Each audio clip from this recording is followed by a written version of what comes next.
removal of this Confederate statue that sits outside the Lowndes County Courthouse. However, some supervisors think the statue should stay exactly where it's at. I'm Quentin Smith, and we'll have this story coming up on WCBI News. WCBI News at 10 starts now. That move by the Board of Supervisors is getting a lot of attention, and we'll have more on that coming up. Another issue raising concern all across the state is unemployment. Business shutdowns, temporary and permanent, have left many out of work. The federal government has stepped in to help states with unemployment benefits, but that extra money is leading some to lay claim to benefits they're not entitled to. Courtney Jackson has more. Mississippi has paid out more than $1 billion in state and federal money for unemployment claims since the COVID-19 crisis began. But the cases of fraud are increasing. These are often sophisticated networks of criminal hackers who will take your information, apply for unemployment, and then reap your benefits. But that's not always the case. The Department of Employment Security says it can even be a disgruntled family member or friend who gets your information, which is why they caution you watch how much information you share in places like social media. If you realize you're a victim, you should report it immediately. Report that, and we will put a stop on the payments that are going to that fraudulent claim. The U.S. Attorney's Office is also involved and ready to prosecute these cases. If some of you may remember, after Hurricane Katrina, the federal government sent a lot of money back home to Mississippi, Louisiana, and Alabama, and unfortunately, we had a lot of fraud associated with that money coming back to the state. So we are well equipped in this office to prosecute this, and we have incredible partners, as I mentioned, with the United States Secret Service and the Department of Labor. A different form of fraud is coming from those who keep filing despite being offered their job back. The bill that passed the U.S. Congress adds an additional $600. That $600 runs out at the end of July. And so even if it were legal, which it's not, but even if it were legal, know that that $600 is going away. It's the middle of June. Take your job back while you can. It should be noted that there are cases of good cause for not returning, and those are considered. Courtney Jackson, WCBI News. If you believe you've been a victim of unemployment fraud, email safe@mds.ms.gov.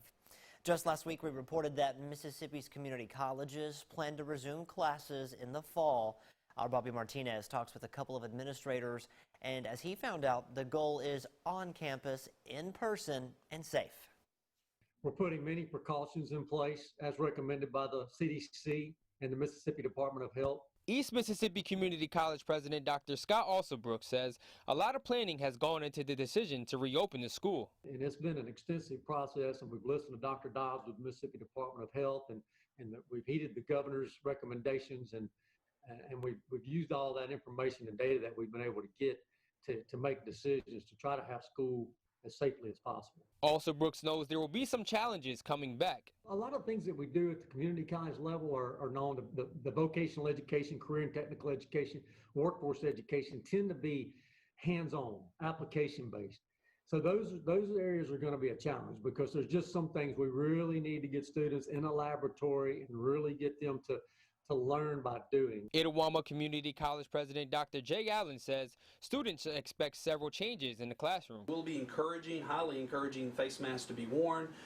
It's sometimes, though, difficult to think about lecturing from an environment with a face mask on, and so we've got some steps that we're going to be taking and putting in place to make that more doable for them. We're appropriate and we're capable. We're going to distance those students as much as possible. We'll have sanitizing procedures for each classroom after that class is met, before the next class comes in.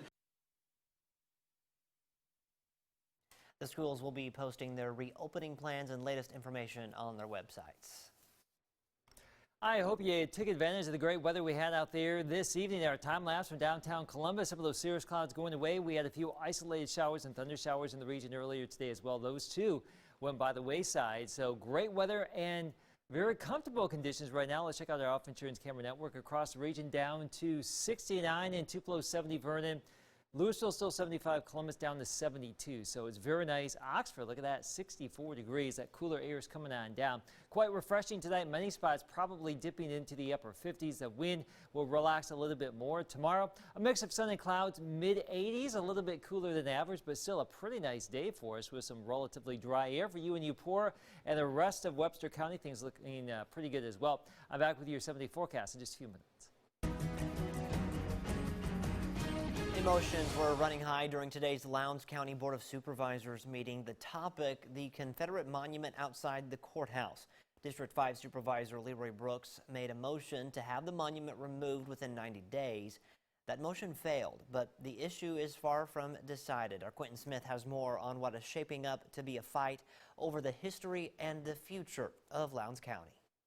We don't like what it stands for and what it reflects for. District 5 Supervisor Leroy Brooks made this passionate and emotional plea, calling for the Confederate monument that sits outside the courthouse to be moved. That motion failed, and while he's disappointed, Brooks says he's not surprised by the board's decision. To me, that monument serves no intrinsic value, and all we were saying is move it to Friendship Cemetery. We're not talking about tearing it down. It's a more appropriate place for it to be.